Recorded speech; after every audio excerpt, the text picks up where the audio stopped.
Okay, so what do you need for 30 days of motorcycling in South America? I've done lots of trips before, all over the world, but this is 30 days straight, anywhere between 150 to 450 kilometers per day. So I needed to pack quite a lot of stuff. It starts with the Wolfman bag. I've had this for many years. It's a fantastic bag. This is the 40 litre or the large size. Really waterproof, really strong. Just a double roll at the top, and it's highly waterproof, dustproof, etc. I have got the medium as well, but for this trip I picked out the large, and everything you see on that bed, apart from the laptop and a couple of things, came out of that bag. So that includes the helmet, etc. So let me talk you through some stuff. Firstly, I would say that I've got my fantastic jacket, the Bellstaff. Now, with this journey, because Chile's a very long country, you start off in 32 degrees, which it is today, and you end up down at Tierra del Fuego, and it's freezing and pouring rain. So I had to carry a bit of everything. So on the one hand, I've got this really heavy jacket which doesn't breathe, hardly waterproof. On the other hand, I've also had to bring an old sort of Airtex jacket I had. It's a Harley Davidson jacket, had many years ago when I had a street glide. And although it's got no armour in, it's highly breathable and offers you some protection. So I'll start the journey probably wearing that. As I get progressively further south towards Antarctica, then I'll use a progression of different layers. I've got this heated jacket with me, and it's windproof. So if I don't need the heated elements, I don't have to use them. But of course, I can use the Macna heated jacket to warm up my torso as and when it gets that cold, if it does when we get further south. I managed to squeeze in my Aventuro helmet into the bag, which I'm really pleased with. This is highly lightweight. It's it's carbon fiber, and it's a brilliant helmet. You can have it with the peak or without the peak. Obviously I'll put that on later, and then when you're in the sun you can dip your head a little bit and block the sun out with the visor, which is great, with the sun peak rather, which is great. So what else have I got? A couple of books to read along the way. I've got a diary to keep hold of as well, some playing cards for fun. There's my laptop so I can upload stuff to YouTube. In here I've got all my socks and underpants. I have limited myself to 5 pairs of each for the next 30 days, so hopefully we'll be able to find somewhere to wash stuff, otherwise it won't be very nice. Electronics, there's awful lot of electronics for the trip.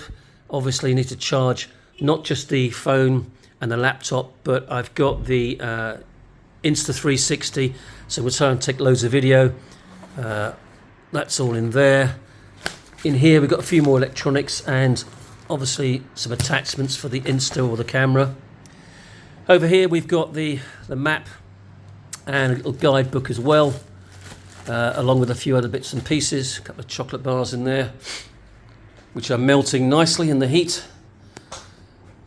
Here we've got some of the stuff I ride in. So I tend to wear, depending on the temperature of course, this sort of riding gear, which I really like because it absorbs the sweat. The Icebreaker 200, and of course if it gets cold it's really warm, so the Icebreaker 200 bottoms and the top. The Rocker jeans offer good protection, very comfortable. Might be hot to start with, but they won't be when we get going. I've got 3 pairs of gloves, some really lightweight gloves, another pair of lightweight gloves, and then some heavy duty BMW ones from my GS days, which are really come in handy if it's pouring with rain and very cold. Got some Rocker boots with me as well, and some more clothing. That's the t-shirts and shorts pile. Then we've got a little towel I carry in case we find a river or a stream we can jump into. I can cool off and dry off. Wash bag full of stuff, and of course the absolute bare essentials for when you travel and have a problem. You only ever need duct tape or some ties and a bit of rope maybe to get you to the next place. I've also got my rock straps and a cargo net. So all of that should strap on nicely to the back of the bike. I can stuff in a few extra bits into my rucksack just for extra carry space.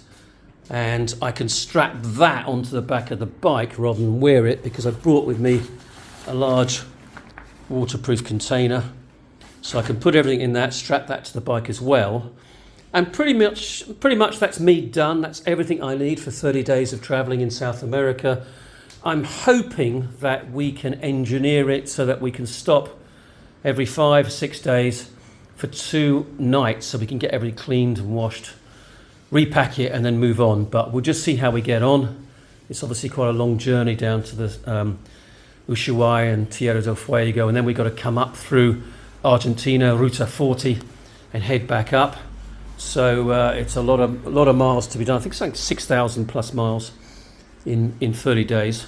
But that's it. So if you're ever thinking about traveling to South America, that's what I'm carrying. Obviously, if you've got money, you can buy brand new gear, a bit more breathability, etc., etc. But that's what I've got, and that's what I'm taking. One thing I would say, obviously, is that it depends on what you pack. It depends on where you're going. Often, I've gone to countries like New Zealand or Cambodia or America, and you don't need to pack quite those extremes.